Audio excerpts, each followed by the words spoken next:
हरे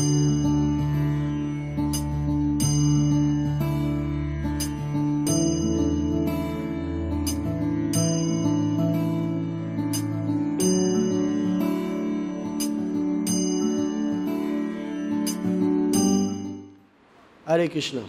तो आज हम चैतन्य चरितामृत आदि लीला 14वें अध्याय में चर्चा कर रहे हैं। इसमें भगवान की कई सारी अद्भुत लीलाएं हैं, मधुर लीलाएं हैं, चित्त को आकर्षित करने वाली लीलाएं हैं। और साथ ही साथ क्या देखा जा रहा है इसमें कि श्री गौर हरि भी अपनी नटखट स्वभाव को प्रकट कर रहे हैं अपने बाल्यकाल में। तो अपने नटखट स्वभाव को श्री गौर हरि प्रकट कर रहे हैं अपने बाल्यकाल में। हम इस सुंदर लीलाओं का श्रवण करेंगे, जिसमें हम देखेंगे जिस प्रकार से श्री कृष्ण अपने बाल्यकाल में नटखटता प्रकट किए और भक्तों के हृदय को आकर्षित किए, वैसे श्री गौर हरि भी कुछ इसी प्रकार की लीलाओं को प्रकट करते हैं। बस प्रकट करने का तरीका थोड़ा सा अलग है। आदि लीला अध्याय 14 के 71वें श्लोक में बोला जा रहा है, चैतन्य चापल्य देखी प्रेमे सर्वजाना, शचि जगन्नाथ देखी देन उलाहाना। तो श्री चैतन्य महाप्रभु श्री गौर सुंदर जब बाल्यकाल में थे, तरह तरह की अद्भुत लीलाओं को प्रकट कर रहे थे और जितने भी वहाँ पर नादियावासी थे, बड़े प्रेम से सब लोग इन लीलाओं का आस्वादन करते थे। परंतु आस्वादन करने के बाद शांत नहीं होते थे। क्या करते थे? शचि जगन्नाथ है देखी देन उलाहन। तो जब निमाई मतलब चैतन्य महाप्रभु के माता पिता शचि माता और जगन्नाथ मिश्र से मिलते तो उनको देख करके उलाहना देना शुरू करते थे, कंप्लेंट्स करते थे उनकी, देखो क्या किया तुम्हारे लड़के ने, देखो क्या किया तुम्हारे लड़के ने। तब देखते हैं कुछ इसी प्रकार की घटनाएं श्री कृष्ण चंद्र की लीलाओं में भी होती हैं। जाते हैं लोगों के घर पे चले जाते हैं, माखन चुरा लेते हैं। माखन की मटकी ना मिलने पर, माखन ना मिलने पे घर का सारा सामान तोड़ फोड़ देते हैं। और अगर सामान भी ना मिले तो बच्चों सहित उनके घर के अंदर शौच इत्यादि करके आ जाते हैं, उनके ड्राइंग रूम में जाके शौच इत्यादि करके आ जाते हैं, बहुत उत्पात मचाते हैं।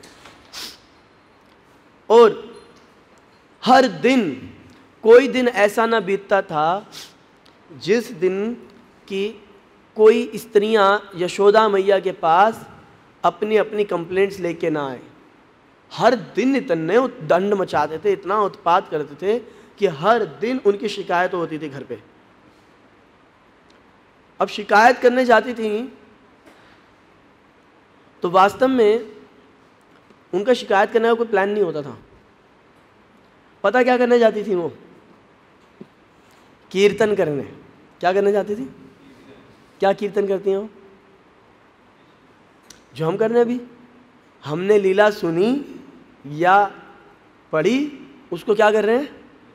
बोल रहे हैं। वैसे ये स्त्रियां भी क्या करती हैं? इन्होंने लीला देखी और इस लीला का गुणगान करने पहुंची और फॉर्म क्या है? कंप्लेंट करने जा रही हैं यशोदा मैया। और यशोदा मैया कहती है, क्यों बोलती हो तुम लोग, तुम्हारे को ईर्ष्या है मेरे पुत्र से, हमारे घर में कोई माखन की कमी है जो तुम्हारा माखन चुराने आएगा। और वो क्या करते, भरे बाजार में स्त्रियां लेकर के जा रही है, मटकी दे के मारते पत्थर, सारा मटका फूटता, सारा मक्खन उनके ऊपर। और स्त्रियां जाके बोलती, माँ यशोदे चलो खुद खाएं माखन तो समझ में आए, बालकों को खिलाएं तो समझ में आए, वानरों और जानवरों को भी बुला बुला करके माखन खिलाता है। और क्रोध आता था इनको, बहुत क्रोध आता था।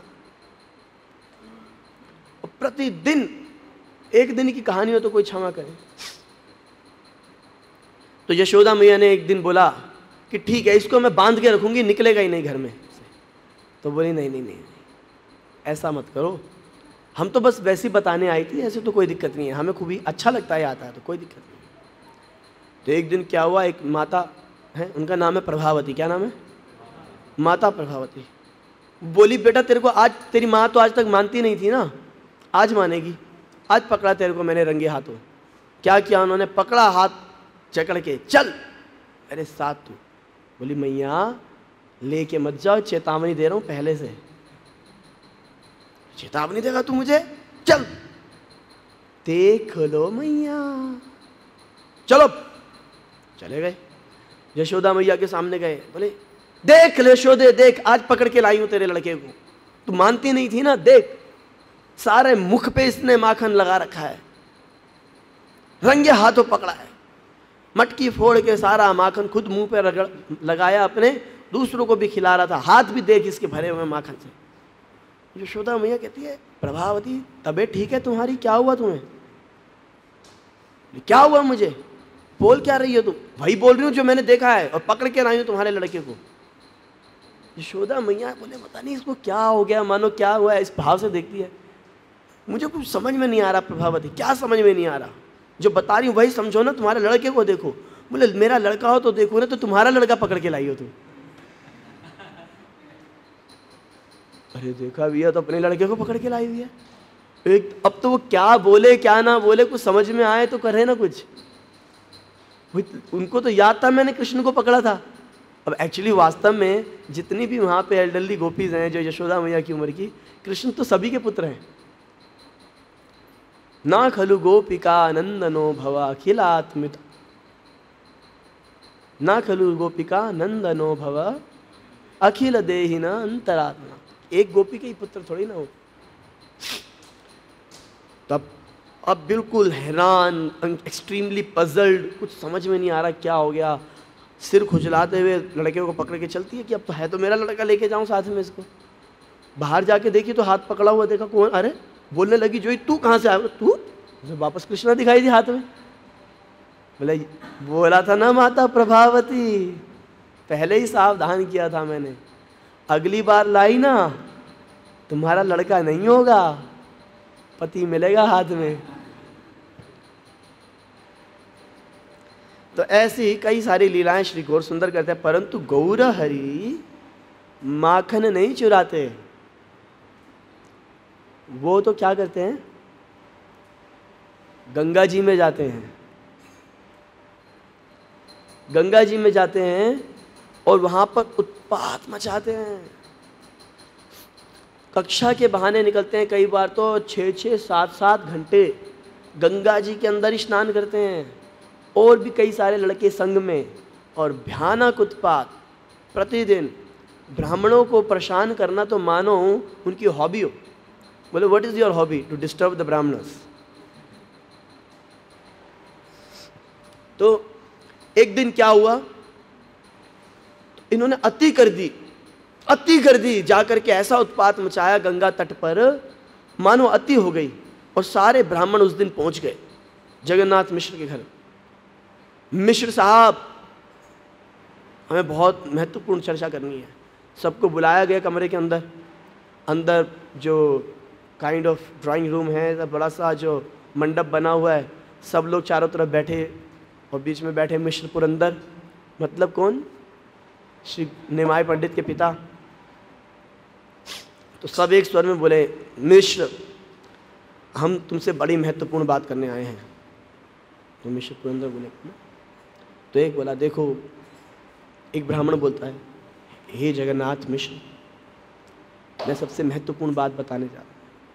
तुम्हारा पुत्र जो उत्पात मचा रहा है, तुम्हारी गरिमा की हानि पहुंचा रहा है, वो तुम्हारे यश को ठेस पहुंचा रहा है और अपने जीवन को भी नष्ट कर रहा है।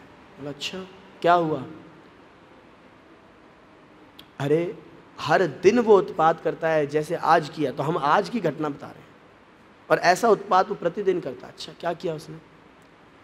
बोले आज कुछ ब्राह्मणों के संग, ये सब मेरे संग में थे, हम गंगा स्नान इत्यादि करके आपस में बैठे थे और वेदांत चर्चा कर रहे थे। बोले अच्छा।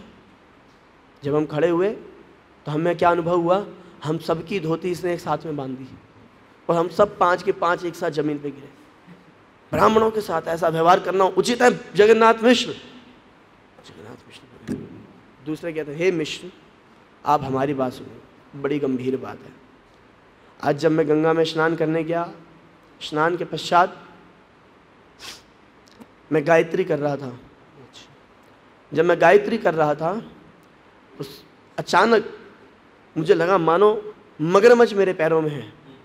परंतु पता लगा कि मगरमच्छ नहीं, ये बालक था और इस बालक ने मुझे खींच दिया और मेरी गायत्री भंग हो गई, मैं पानी में गिर गया। इस प्रकार से इसने हमारा जो है संध्या वंदन जो है नष्ट कर दिया। दूसरे कह रहे हैं मिश्र हमारी भी तो बात सुनिए, हम भी तो गायत्री कर रहे थे। बोला अच्छा। गायत्री कर रहे थे और एकाएक हमने अनुभव किया मानो कोई मछली सी हमारे पैरों पे चढ़ती आ रही हो, पैरों पे चढ़ती आ रही हो, उछलता हुई कोई मछली आई हो। देखा तो हमारे सामने, हमारे मुख के सामने ये बालक का मुख है और मुंह में भरा हुआ गंगा जी का जल और सारा हमारे मुख पे डाल दिया। हम तो गायत्री बोल रहे थे, हमारे मुख में इसका जल चला गया, हम तो कुछ कर नहीं पाए, हम दोबारा स्नान करना पड़ा। मिश्र हमारी भी सुनिए, हम तट पर ही भगवान शिव की उपासना कर रहे थे। गंगा तट पे शिवलिंग लगा करके उपासना, छोटा सा शिवलिंग, अपना शिवलिंग था उनका। बोले शिवलिंग, शिव की उपासना कर रहे थे, अचानक शिवलिंग के ऊपर चढ़ के ये हमारे कंधे पे चढ़ गया और चिल्लाने लगा, आमी तो शिव, आमी तो महेश, आमी तो महेश, मैं ही तो शिव हूं, मैं ही तो शिव। इससे पहले कि मैं इस बालक को कुछ करता, मेरे बाल नोचता हुआ मेरे कंधे से गंगा जी में कूद गया और पानी से तैर करके दूसरी तरफ निकल गया। अरे मैं भी तो, दूसरा बोलता अरे वहाँ मिश्र पुरंदर मेरी सुनो, मैं भी शिव उपासना ही कर रहा था, मेरे तो बहुत छोटा शिवलिंग है। इसने क्या किया, मेरा शिवलिंग चुरा लिया। चलो शिवलिंग चुराया तो चुराया, जब मैं अपने वस्त्र उठाने लगा तो मुझे पता लगा मेरे वस्त्र भी लेके भाग गया इस संग में।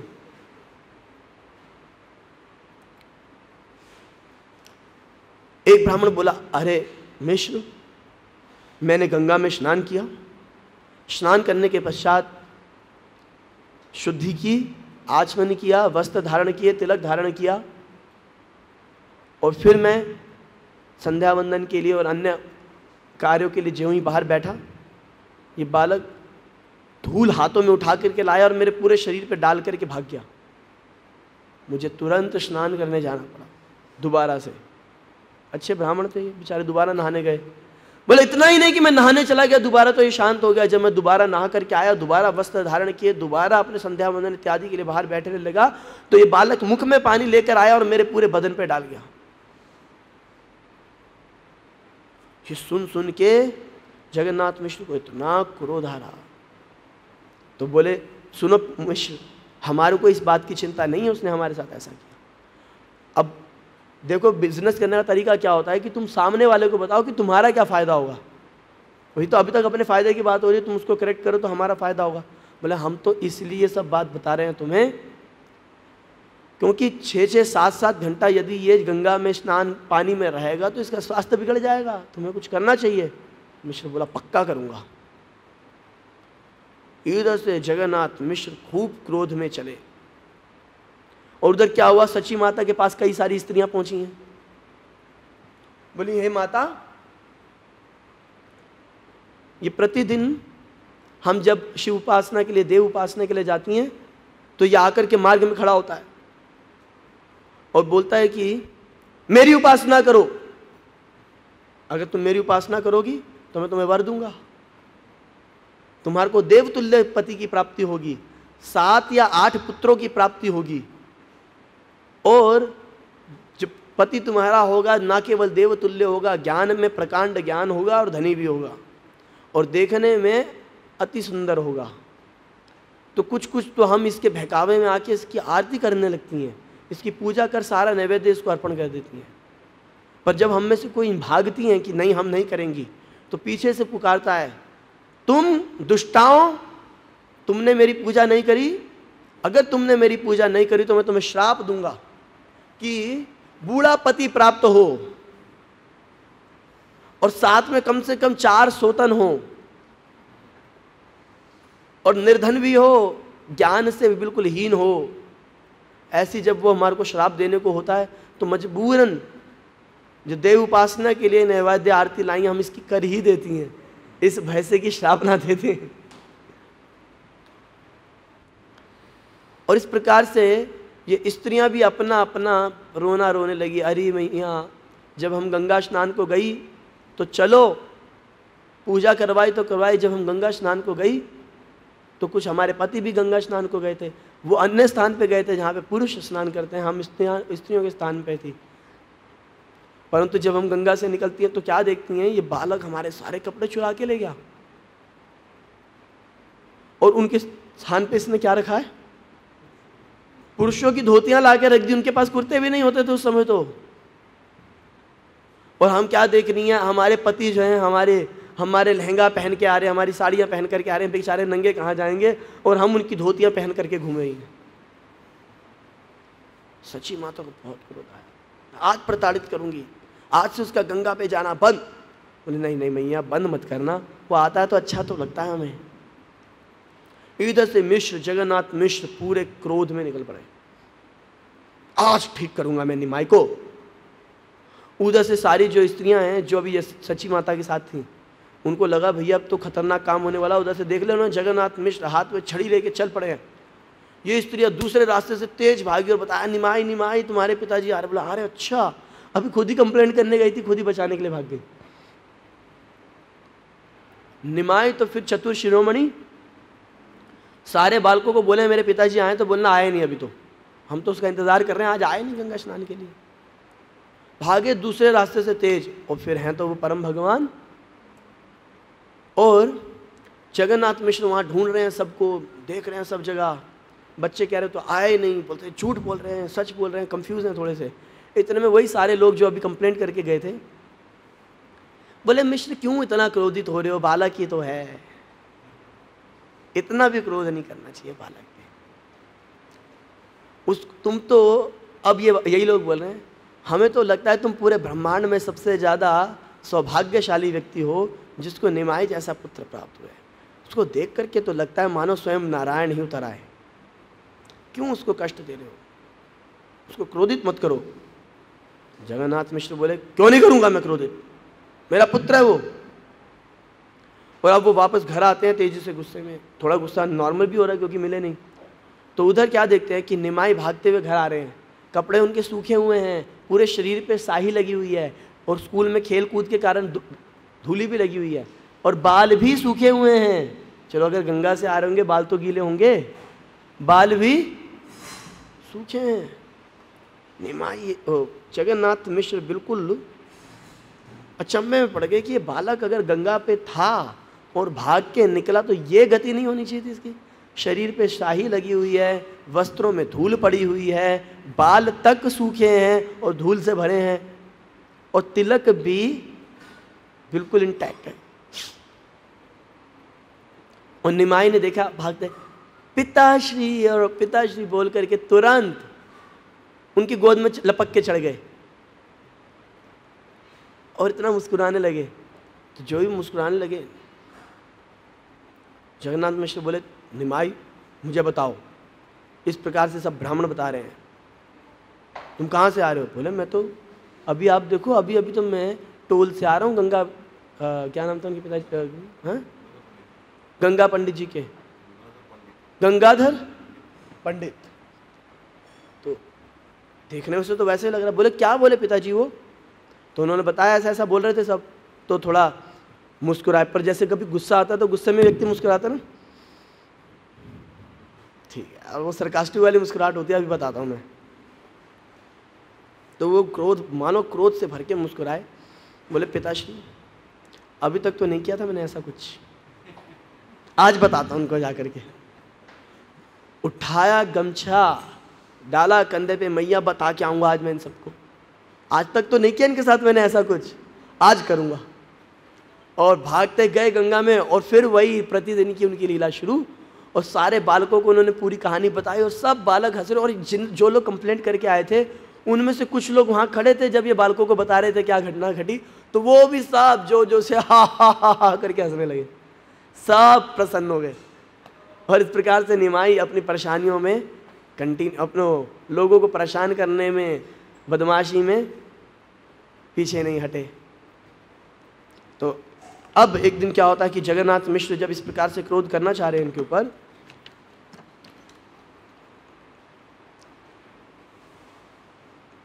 तो एक दिन शची देवी पुत्रेर व्रत सिया धरी बारे गेला प्रभु गेला पलाइया। एक दिन सची माता ने अपने पुत्र को पकड़ने का प्रयास किया और क्रोध करने का प्रयास किया, तो परंतु वो हाथ में नहीं आए, चप्पल भाग गए हाथ से छूट करके। उच्छिष्ट गर्ते त्यक्त हांडीरौ पर बसिया छेन सुखे प्रभु देव विश्वम्भर।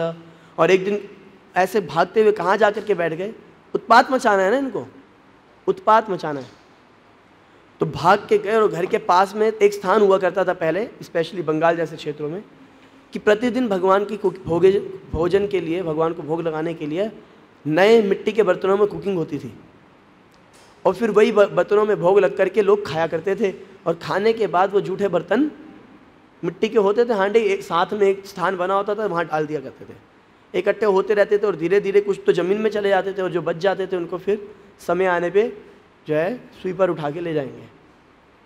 तो सारे जूठे बर्तन पड़े थे और काले पड़ रहे थे वो बर्तन, और जाकर के ये महात्मा क्या किए, उन कूड़े के अंदर, उसके अंदर जाकर के जूठे बर्तनों में जाकर के बैठ गए। सचियासी कहे के न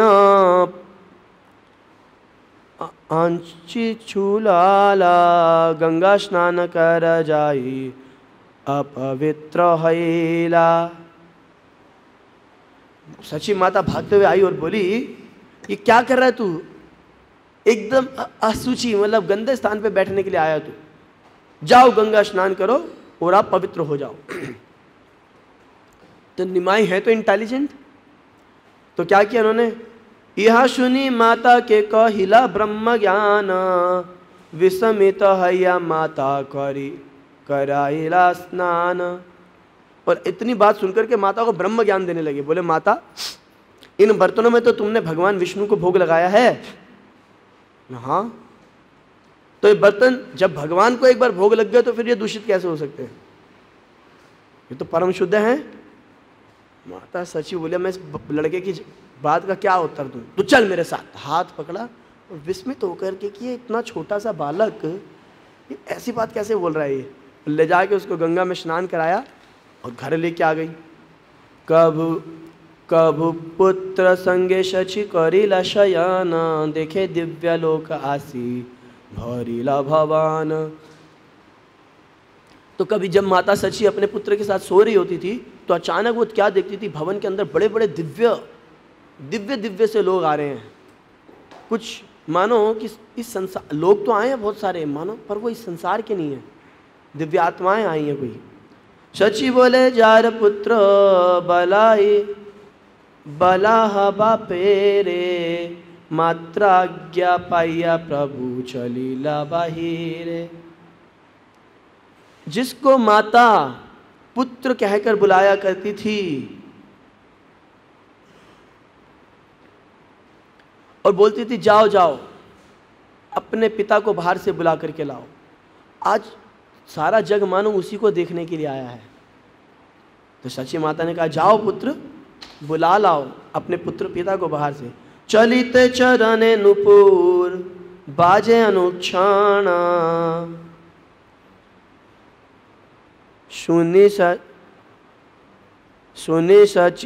सुनी चमकित हैला पिता मातार माना।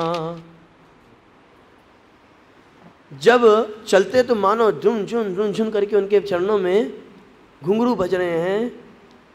और सची माता ने जब ये सुना और पिता ने भी आवाज़ सुनी घुंघरू की, वो हैरान हो गए। पता क्यों हैरान हो गए? क्योंकि अभी तक उन्होंने घुंघरू पहनाए नहीं थे इनके पैरों में, और आवाज़ आ रही है घुंघरू की। अब बताओ अगर आज के ज़माने में ऐसा होगा तो लोग क्या सोचेंगे? हाँ,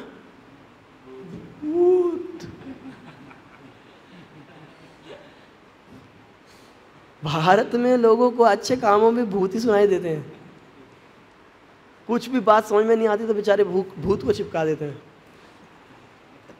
मिश्र कहे यही बड़ा अद्भुत कहानी शिशुर शून्यापा दे केने नुपुरेर ध्वनि। जगन्नाथ कृष्ण कहते हैं बड़ी अद्भुत कहानी, अद्भुत बात है ये कि इस बालक के पैरों में नूपुर नहीं है, फिर भी नूपुर की ध्वनि कैसे सुनाई दे रही है। शची कहे यार एक अद्भुत देखिला, दिव्य दिव्य लोकासी अंगना भरीला। बोले इतना ही नहीं, मैंने तो एक और भी दिव्य बात देखी है। बोले क्या देखा तुमने? बोले बड़े दिव्य दिव्य लोगों के लोग आते हैं यहाँ पर और पूरा आंगन भर जाता है हमारा। बोले अच्छा। कि बा कोलाहल करे बूझीते न पारी, कह के वस्तुति करे अनुमान करे। बोले क्या तो वो शोर मचाते हैं, मेरे को आज तक समझ नहीं आया क्या बोलते हैं वो। और मानो कई बार तो ऐसा लगता है किसी की स्तुति कर रहे हैं, पर समझ में नहीं आता किसकी स्तुति कर रहे हैं ये। मिश्र बोले किशु हौक चिंता किछु नाये, विश्वम्भरेर कौशल हौका ए मात्र चाय। जगन्नाथ मिश्र कहते हैं टिपिकल इंडियन फादर की तरह, अरे क्या फ़र्क पड़ता है कौन आ रहा है कौन जा रहा है। अब विश्वम्भर तो ठीक है ना, क्योंकि इनका नाम क्या था? विश्वम्भर देव। तो बोले कि ये लड़का ठीक होना चाहिए हमारा, कोई फ़र्क नहीं पड़ता कौन आ रहा है कौन जा रहा है। उन्होंने बात को आई गई कर दिया। एक दिन मिश्र पुत्रेर चापल्य देखिया, धर्म शिक्षा दिला बहु भरसा न करिया। एक दिन जगन्नाथ मिश्र ने देखा कैसा चापल्य, कैसा उत्पात मचाते, कैसा बदमाशी करते हैं ये। उन्होंने उनको धर्म शिक्षा देने के लिए, क्योंकि पिता का धर्म है कि उनको शिक्षा दें अपने पुत्र को, तो शिक्षा देने के लिए उनको थोड़ा डांटा फटकारा। निमाई किस प्रकार के कार्य करते हो, तुम्हें मालूम नहीं है धर्म क्या है अधर्म क्या है, शिक्षा दी उनको। तो क्या हुआ, रात को रात्रि स्वप्न देखे एक आसी ब्राह्मण, मिश्रेर कहे कि किछु सवा सरोष वचन।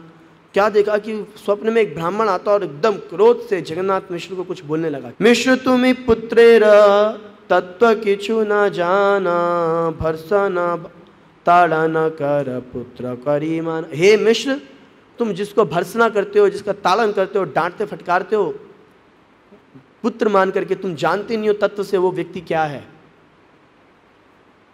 देखो जगन्नाथ मिश्र का उत्तर। मिश्र कहें देव शिक्षा, मिश्र कहें देव सिद्ध मुनि क्यों नाये, ये बड़ा हो का मात्र हमारा तनाए। अब कोई चाहे वो देवता हो, सिद्ध हो, चानर हो, मुनि हो, कुछ भी क्यों ना हो, अरे मानो कितना भी बड़ा योगी साधु क्यों ना हो, पर इस समय ये मेरा पुत्र है। पुत्रेर लालन शिक्षा पितर सर्वधर्म, पितर सर्वधर्म आमी नाती खाइला के जानी वे धर्म मर्म। पिता का स्वधर्म, असली धर्म क्या है? अपने पुत्र को शिक्षा दें, पालन करें और उसको शिक्षा दें। और यदि मैं इसको नहीं शिक्षा दूंगा तो कैसे ये धर्म के सार को समझेगा? मेरा धर्म है इसको बताना। विप्र कहे पुत्र यदि देव सिद्ध होए, स्वतः सिद्ध ज्ञान तब शिक्षा व्यर्थ होए। बोले अगर तुम्हारा पुत्र, मैं कह रहा हूँ देव सिद्ध है, पहले से ही सारा ज्ञान इसके अंदर भरा हुआ है, तो आज तुम्हारा ज्ञान देने से क्या लाभ? तुम्हारे तो जो प्रयास हैं वो सारे विफल चले गए ना, फिर तुम्हारे प्रयास अर्थहीन हो गए अगर इसको पहले से ही पूर्ण ज्ञान है तो। जगन्नाथ मिश्र बोलते हैं तुम्हारी बात ठीक हो सकती है, परंतु अभी सुनो। पुत्र केनो नहे नारायण, तथापि पितार धर्म पुत्रेर शिक्षण। ध्यान से सुनिए ब्राह्मण देव, पुत्र नारायण ही क्यों ना हो, फिर भी पिता का धर्म है अपने पुत्र को शिक्षा देना। एई मते दुई करें धर्म विचार, विशुद्ध वात्सल्य मिश्र नहीं जान यार। इस प्रकार से प्रतिदिन वो विचार करते और अगले रात में भी, स्वप्न में भी आपस में धर्म की चर्चा कर रहे हैं। और क्योंकि जगन्नाथ मिश्र के हृदय में इतना गाढ़ वात्सल्य है, अपने को इतना भाव, इतना डीपली एक्सेप्ट कर चुके हैं कि मैं इसका पिता हूँ, कि उनको ये ब्रह्म ज्ञान इत्यादि समझ में नहीं आ रहा। जैसे यशोदा मैया के पास जाकर के उद्धव जी ने बताया कि तुम्हारा पुत्र परम ब्रह्म है। बोले जा, जब बिल्ली म्याऊं करती है तब तो गोदता मेरे गोद में आता है, तुम बोला ब्रह्म ज्ञान। बोले जब कंबल उठा के ले जाता है, कमली देते हैं उसको काली, तो बोलता है मैया बड़ी भारी है, और तुम बोलते हो ब्रह्म ज्ञानी है, ब्रह्म है वो। एत सुनि द्विज गेला इह आनंद।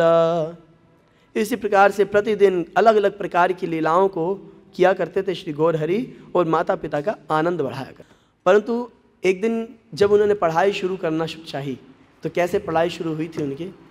कत दिन मिश्र प्रभुर हाथे खड़ी दीला, अल्प दिने द्वादश फल अक्षर लिखी शिखिला। एक दिन क्या हुआ, उन्होंने बच्चे को पढ़ाई लिखाई सिखाने के लिए हाथ में कलम पकड़ाई, सिखाना शुरू किया, तो कुछ ही दिनों में लगभग द्वादश फल इत्यादि, जैसे कि अलग अलग शब्दों का संयोग करना, इस प्रकार से कई प्रकार की संस्कृत ये चीज़ें इनको समझ में आने लग गई, टिपिकल देवनागरी की। बाल्य लीला सूत्र कैलानुक्षाण अनुक्रम यह विस्तारिया छेन दास वृंदावन। बोले मैंने तो सूत्र में लीलाएं कही हैं, इसका विस्तार से चर्चा किसने करी है? वृंदावन दास ठाकुर ने। अतएव ये लीला संक्षेप सूत्र कैला, अनुरक्ति भय विस्तारिया न कही, पुनरुक्ति भय विस्तारिया न कहिला। बोले मैंने संक्षेप में एक ही सूत्र में कह दिया कि पढ़ाई लिखाई कराई, डिटेल में नहीं बता रहा, क्योंकि दोबारा से लिखूंगा ग्रंथ बड़ा हो जाएगा, जब वृंदावन दास ठाकुर ने दूसरे ग्रंथ में लिख ही दिया है। श्री रूप रघुनाथ पदे जरवास, चैतन्य चरितामृत कहे कृष्णदास। तो कृष्णदास गोस्वामी, कविराज गोस्वामी कहते हैं मैं श्री रूप सनातन के चरणों का आश्रय लेकर के ये श्री गौर लीला कह रहा हूँ। तो हम अगली बार चैतन्य भागवत से सुनेंगे किस प्रकार से विद्यारंभ लीला हुई, महाप्रभु का विद्यार विराज सुनेंगे हम अगली बार, और दिव्य आनंद की अनुभूति करेंगे। श्री गौस हरि की, श्रील प्रभुपाद की, हाय गौर प्रेमानंदे।